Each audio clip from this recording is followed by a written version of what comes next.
Madridistas, what was that? What was that performance by Real Madrid as AC Milan come into the Santiago Bernabeu, our home, and beat us once again? Back-to-back losses for Real Madrid as AC Milan defeats Real Madrid 3-1. Tough game for Real Madrid. I think this is kind of an awakening for Real Madrid, and not in a good way. This is kind of a time for a little self-reflection for this team to kind of look themselves in the mirror and kind of, who are we? Are we a team that can compete for trophies? Are we going to be winning any silverware this year? I don't know. I don't know right now, honestly. Talking to you right now about this, talking to you guys in the post-game live stream, I'm not feeling good. There's a lot of questions that this team has, and, I think early in the year, maybe that we were going to be answering some of them soon. When are we going to be starting clicking things together? When's our defense going to be coming together? I thought that maybe today was going to be the day that finally we could see something, some bright moments, some, good moments for this team that have been struggling. We just get thrashed 4-0 against Barcelona. Vinny loses the Ballon d'Or. And then now this is not what I expected from this Real Madrid team. To have a AC Milan team who's 7th right now in Serie A come in and absolutely destroy you. And it was 3-1. It easily could have been 5-1, 6-1. And so many issues with this team. Guys, thank you all so much for watching all these videos. I really appreciate it. If you're new around here, hit that subscribe button. But I want to talk about a couple different things in this video. I just rewatched some of the clips, some of the highlights that we had, which were not many. But there was some bright moments. I thought that we could have got some goals in this one too. But, of course, I have to look at some of the lowlights as well. And unfortunately for us, there was a lot of lowlights in this one. I watched the match live. I just watched some of the highlights as well. So let's talk about the game, talk about what exactly happened. But let's jump into it with me right now. So taking a look over, guys, at the computer, at the other screen, this was the starting 11 that Carlo Ancelotti rolled out there. And, guys, this is not the starting 11 I wanted to see out there at all. And I'll tell you why. First of all, having Rodrigo be healthy, he should be starting. 100% should be starting. I did like to see, however, that Bellingham actually gets a start over on the left wing, left center mid. That's really where he should be playing. However, my issue right away off the bat, Lucas Vazquez gets a start. And guys, if you've been around me and you've listened to me before, you know how I feel about Lucas Vazquez this season. He is a defensive liability. He's been a liability against Celta Vigo, against Borussia Dortmund, clearly against Barcelona. And then today, I was saying, Rafael Leao is going to be starting for AC Milan. I was saying, if you start Lucas Vazquez and you put him in that starting 11, you are doing a disservice to this team. And what does Carlo Ancelotti do? He does exactly that. Like I said, this is the starting 11 that Carlo Ancelotti rolled out there. And in the first half of this game, guys, first of all, Fede Valverde is basically holding Lucas Vazquez's hand in this game, and he's playing a lot deeper. You have Modric dropping here, and then Bellingham was playing a little more aggressive too.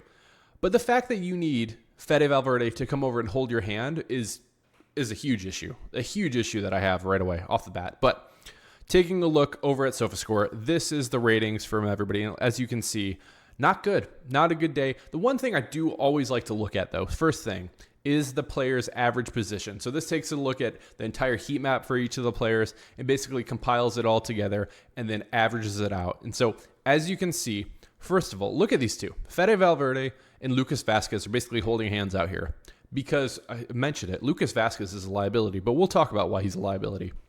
The one thing I did like, though, is you actually get to see Kylian Mbappe. You can see his heat map here. He actually played a lot more central today, which I liked, and he was actually more on the right wing as well, which I was a fan of as well. Vinny was kind of doing his own thing over here, kind of being a nuisance over there on the left wing. And then Jude Bellingham finally actually playing a lot more of a left center mid compared to the previous times we've seen him out there where he's playing a right wing. He's playing a right back in the last win against Barcelona. I don't know. But what continues to happen, and I hate to keep just stressing on this point, is you need somebody to go over to the right back position and hold his hand. You're holding Lucas Vazquez's hand. If we are a serious club, we need to be purchasing a right back in the January transfer window. You have to go get somebody because Dani Carvajal is definitely, like we talk about Cruz being the big loss for the season. Dani Carvajal is not only a leader on and off the pitch, but he's definitely been one of our better players that we've had for years now. And putting Lucas Vazquez there is just doing a disservice to this team that has so much talent around them. And we'll talk about some of the issues that we had with him today. But let's go back to SofaScore. So you can see the average position here. Modric was a little deeper as well. And then really, you almost have like 3 center backs, which is what I thought going into this game you'd be seeing with Militao, Tchouaméni, and then Rudiger as well. So coming into this game, though, right away off the bat, I actually thought we were doing pretty decent. I thought some of our attacks were actually doing pretty good. I thought Mbappe right away. I thought actually Mbappe was looking really good. He was looking very quick. It seemed like his touch was a lot better too, and just his dribbling altogether was really good. Now, he did have a couple shots in this one. Let's take a look at his heat map. And let's go back early in the game. 3rd minute. I wasn't sure if this shot was a shot from him or if this was a cross. It looked like a shot. This one, though, I thought this was a really good shot from him, actually. And you just have to credit to his fellow Frenchman, Mike Mayong. If I said his name right, probably not. But he was very good today. He was making very good saves for them, for AC Milan, and just continues to actually be really good. And you can see why he's the first French goalkeeper as well for them as well. And I'm not sure if he kind of knows Mbappe's tendencies that, he's been, like I said, he's on the international squad with him. Maybe he knows that, but he was just saving, it seemed like, everything today, except for the penalty kick, which we'll talk about. But first, we have to talk about the first goal, and that, of course, comes from a header from, if I butcher his name, I am sorry, Malik Thiaw, probably not that, but it's an easy header from them, from a corner kick from Christian Pulisic. And here's the thing. On this corner kick, I rewatched it a couple times. Tchouaméni should be marking him and should be making a better effort. You are one of the bigger players on the team, Tchouaméni. Where's the effort there? It just seems like he's just walking around, and especially on this chance, he doesn't even get vertical at all. I honestly think he jumped 2 inches in the air, which is just insane. This much. This might have been Tchouaméni's vertical on the cross. And really, it just leaves Lunin and in a really awful position. You can see where the ball is. Lunin's not saving that. This is close range, as close as you can be inside the 6-yard box, and Lunin's not saving that. That's not Lunin's fault there. Now, later in the game, Vinny earns a penalty. I actually thought the link-up play between Jude Bellingham, Vinny, and Mbappe was very good in the beginning of this game. Jude was actually playing a lot more forward in this game, which is something that I talked about before and I wanted to see, and I'm hoping we can see that more. But I think one of the things that we need to see from Jude is playing more of a 10 role instead of a left center mid role. And I think you can be doing that as well, doing a 4-3-3 as well, and him playing, again, as a 10, as an attacking mid. But it's a good link-up play between, actually, Ferland Mendy actually made a pass moving forward in this one, too, so I was happy about that. Ferland Mendy passes it to Jude, who passes it a through ball to, it was actually both Mendy and Vinny Jr., but Vinny gets the ball, he earns it, and he gets fouled as well. And, of course, Vinny's going to be the one to take it. It's a little Panenka kick, which was good, but ultimately it doesn't really matter at the end of the day. So good penalty kick overall, though, for Vinny. And then a little later in the game, too, we don't need to see the momentum. We get one of the biggest mistakes in this game. And one of the players I definitely had to highlight was Tchouaméni. I mentioned already on the header, but the second goal, I just have to talk about it a little bit. The effort. It seems like that Tchouaméni is always good for at least 1 or 2 awful passes, just hospital passes, I like to call them, where you just basically pass it right to the other team. And this is exactly what happens in this one. So Tchouaméni passes it to AC Milan drive down, and then it's actually Rafael Leao who takes a shot. Andre Lunin gets a very good save, but Tchouaméni and Fede Valverde are standing there and just watching the ball as it bounces back, and then it's Morata, of course, I called it in the preview, gets an easy 0.77 XG, just to tell you how easy this shot is. Easy shot, tap in goal to put AC Milan up 2-1. And again, I knew Morata was going to be scoring. There was no doubt about it. It's just the fact that how little effort we saw from Fede Valverde and especially Tchouaméni on this one. Tchouaméni, awful hospital pass. And then he's so slow. I mentioned before, guys, he's a center back moving forward. He should not be playing in the midfield at all. And in this one, too, he was playing deeper, but where he was at this particular time was just terrible. And then to add on to that, too, the effort that they give, the first shot's a great save by Lunin, all credit to him, but then Lunin's vulnerable because it bounces out and nobody's there to clear it. No Militao, no Fede Valverde, no Tchouaméni, no Rudiger. Nobody's there to clear it out. And, of course, Morata's going to take advantage of that 0.77 XG, as I mentioned. Easy tap-in for him for AC Milan to go up 2-1. And that's just kind of what keeps happening for this team. Continues to happen. The thing that was also happening was Rafael Leao was giving Lucas Vazquez trouble to say the least.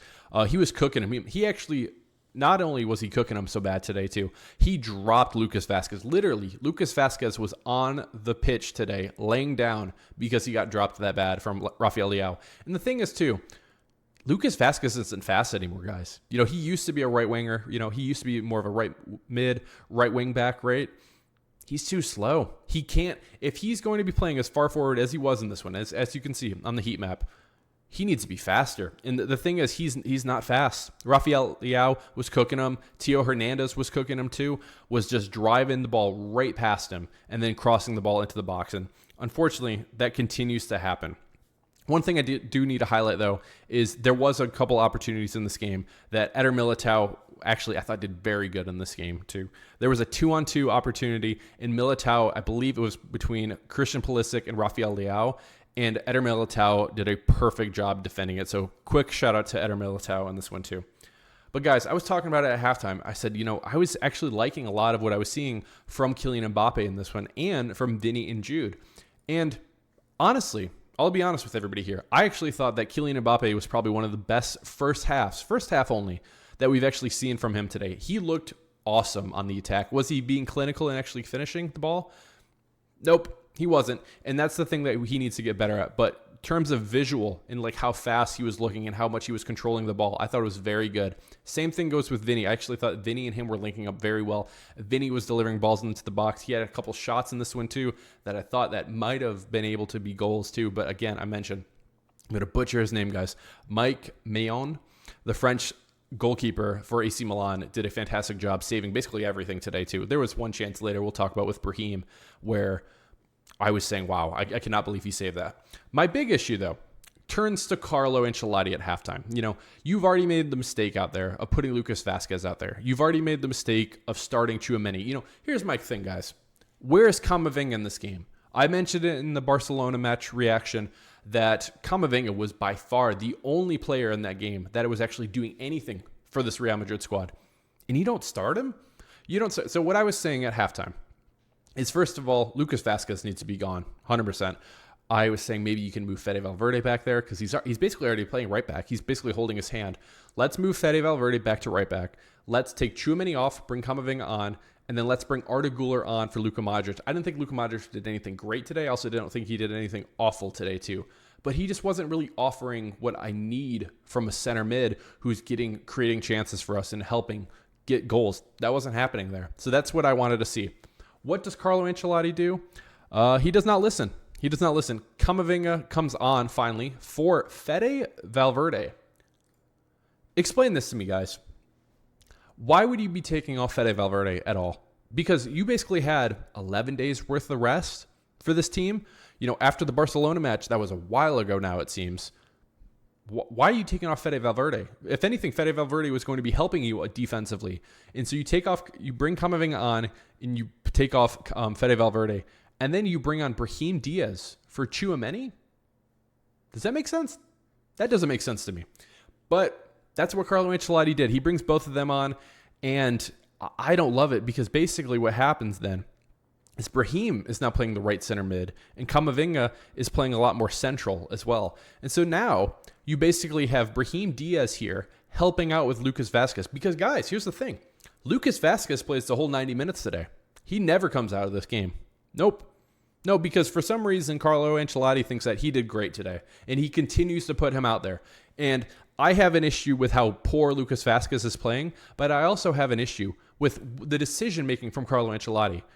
What are you doing? What do you do? You are hurting this team. You are honestly betraying Real Madrid and the Madridistas everywhere by putting Lucas Vazquez out there and not giving any help. Because not only are you betraying us, you're also betraying Andre Lunin. Lunin, honestly, in this game, guys, this might be a hot take. We let in 3 goals, right? I think maybe one of them was one that he could have actually saved. But otherwise, I actually thought Lunin was very good in this game. I rewatched a couple of the clips too. He had a lot of saves that will go unnoticed, but Lunin was pretty good overall today. Now, was it an elite level performance? No, he let in goals, right? But the goals he let in weren't really his fault, if that makes sense. So, but again, you're just making life so hard for Lunin, and I don't understand that from Carlo Ancelotti. What are you doing? Carlo, you've clearly not been watching the video, so turn those notifications on. Come on, man. Let's make some changes going forward. But guys, it looked like we had some momentum in the second half. We were doing good. We were running down. I thought Vinny and Mbappe had some chances in this one too. But again, the subs making. Camavinga coming on. I thought Camavinga helped a lot. And then Brahim's just not offering anything to me. You take off Luka Modric and you bring on Dani Ceballos. And then you take off Ferland Mendy, you bring on Fran Garcia, which is way too late. And then also you take off Jude Bellingham for Rodrigo. The subs blow my mind. It honestly blows my mind. Ceballos coming in for Luka Modric is insane to me. The fact that Luka Modric is playing 63 minutes is way too many, right? If you're going to be playing a creator out there, I guess you could be playing Ceballos, but I want to see Arda Güler out there because Arda Güler's young. He's going to make mistakes defensively, yes, but I think he offers so much more on set pieces, his creativity, his through balls, and his control of the game too. I think that is a huge mistake for not playing Arda Güler at all. 0 minutes again. Same thing goes with Endrick. Why are you not bringing on Endrick for somebody else? I don't understand. You could say for Vinny, you could say for Mbappe, bring on Endrick. Endrick is not afraid to shoot the ball. That's something we 100% for sure know. The same thing goes with Fran Garcia. I thought Fran Garcia actually came on. It actually was pretty helpful on the attack. That's why I said he needs to be starting these games, because it doesn't help when you're trailing and you're kind of hoping that you can get that goal. If you start off hot and you can get a 2-0 lead, 3-0 lead, it should be easier to win the game than trailing behind. I don't understand why we're doing that. Same thing goes. I love Rodrigo coming out. I actually thought Rodrigo was very good in this game too, even though he only played 20-ish minutes in this game. But him coming on for Jude Bellingham didn't make any sense to me too. So I continue to question what are we doing with these subs at all. So that big issue right there for me too. Now, on the third goal, it is a great counterattack from AC Milan too. And the issue is Eder Militao is actually he's up a lot higher in this one. And he really tries to foul Rafael Leao, who actually just kind of shoves him out of the way. And of course, Rafael Leao cooks Lucas Vazquez here. And then he passes it off to, I'm going to butcher his name, guys. Reindeers? That's probably not it. But he passes it to him. It's a great control from him. And it's just close range. This is the one I was saying that maybe Lunin could have saved. But again, 0.49 XG, just showing you kind of the difficulty of the shot. And the ball just comes low and comes fast too. And I think Lunin maybe could have saved that, but no. And at this moment, when they score in the 73rd minute, this is just praying and hoping that we can get something. You can see we get a little more momentum in this game too, but ultimately it really adds to nothing. There's a couple balls though I will have to mention that we actually get a goal, right? We get a goal from Rudiger, which was a fantastic finish from him, but he's offsides, which I never will fully understand that, because he was basically Mike Maignan saves the ball, bounces it out, and goes to Rudiger, and he hits a beautiful ball into the corner of the net and gets ruled offsides because he's offsides in the buildup of that play. So I understand it, but I don't understand it at the same time. The thing is, so that would have made it 3-2. Then also, a couple minutes later, Vinny has a beautiful ball to Brahim Diaz. Perfect pass from him, and it's just a fantastic save. I just have to show you guys this. Look how close. This is, I can't believe it's only 0.39 XG. He basically hits it right at the goalkeeper here. And I think if this is any other corner, this is an easy goal. And again, if that wouldn't have been offsides, and then that would have counted as a goal, it would have been 3-3. But if, ands, and buts, doesn't matter. At the end of the day, AC Milan come into the Santiago Bernabeu and defeat Real Madrid 3-1. And this is the thing, guys. We need to be looking ourselves in the mirror. We have now back-to-back losses, I believe, for the first time in 4 years at home. What is happening? This is a team I've talked about before that I said this should be easily, our goals should be treble, right? At least La Liga. At least La Liga should be bare minimum for this team. Now, it looks like we're not going to win that because Barcelona's on fire and we just get, absolutely destroyed at home. Then it comes to Champions League. We always win at Champions League, right? Not looking good. It's not looking good. We might even be not even in the knockout round for Champions League the way we've been going. We still have to go to Anfield in a couple weeks here. Do I feel confident about that one? Not at all. Not at all. There's so many issues with this team right now. And defensively, first of all, it starts there at right back position. You cannot, in good faith, put Lucas Vazquez out there anymore. There's something you have to do. Move Militao to right back. Move Fede Valverde deeper. Play somebody else in midfield if you have to make an adjustment. Or what I suggest, and I think a lot of Madridistas would agree with me, Go purchase somebody in January. You have about a month and a half now to go scout somebody. I don't care if he's 50 million. Go get somebody at right back who's actually competent and actually can actually help us on defense, because right now Lucas Vazquez offers nothing. I've seen it game in and game out from him. Nothing. I cannot imagine him going out there again. But what's going to be happening? Carlo Ancelotti is going to be putting him out there again. So, and that's on Carlo. The thing is, Carlo, he talks a big game. He's saying, we're learning. I understand what's been happening. Carlo, we're getting destroyed. There has not been one game so far this season that I've actually felt super confident coming out of it and was saying, wow, from the first minute to the 90th minute, we actually absolutely destroyed the team. Not once this season. And it's at the beginning of November. This cannot be happening with this team. And here's the thing, guys. Osasuna coming up this weekend. If we lose that game, if we lose to Osasuna this weekend with international break coming out, I am Ancelotti out. I am Ancelotti out then, because that would be 3 straight losses in a team that is filled with superstars. Something has to change, because we have not seen any improvements from this team at all. If anything, they've gotten worse. We've scored 1 goal in our last 2 games and allowed 7 goals. Think about it. I'll say it again. We've allowed 7 goals and only got 1 goal. And the only goal, guys, is from a penalty kick. This is not something that's sustainable. This is something that is a huge, huge issue for Real Madrid right now. And guys, I really want to hear from you in the comments below. What do you think is the issue? Do you guys blame it on the players? Do you think it's Ancelotti? Do you think it's something else? What changes do you think we need to be making moving forward? Because right now, guys, I do not feel confident about this team at all. And even Osasuna, that is not a gimme game. I don't think any game moving forward is a gimme game. So guys, let me know in the comments below, but I cannot believe I'm coming here again and delivering just terrible news. I hate making these videos when we suck. Honestly, that's the only thing I can tell you guys. But I will continue to do it because I do love you all, and I do really appreciate all the love and support I get for these videos. So I will continue to do that. But guys, let me know what you think of this game. Again, this was a terrible, terrible performance by Real Madrid, but we will bounce back. And I'm hoping changes will be coming. I'm not sure if it's going to be players. I'm not sure if it's going to be coaches, but something has to change for this team to actually reach the level that I think we can reach. So guys, again, let me know in the comments below. But guys, it's been Dally with Dallyfc. Appreciate you all. If you guys made it this far in the video, hit that like button, hit that subscribe button. Really appreciate it. It helps me out a ton. And guys, we'll be back later this week with the Osasuna preview. So if you guys, again, haven't subscribed, subscribe. It's free. Helps me out a ton.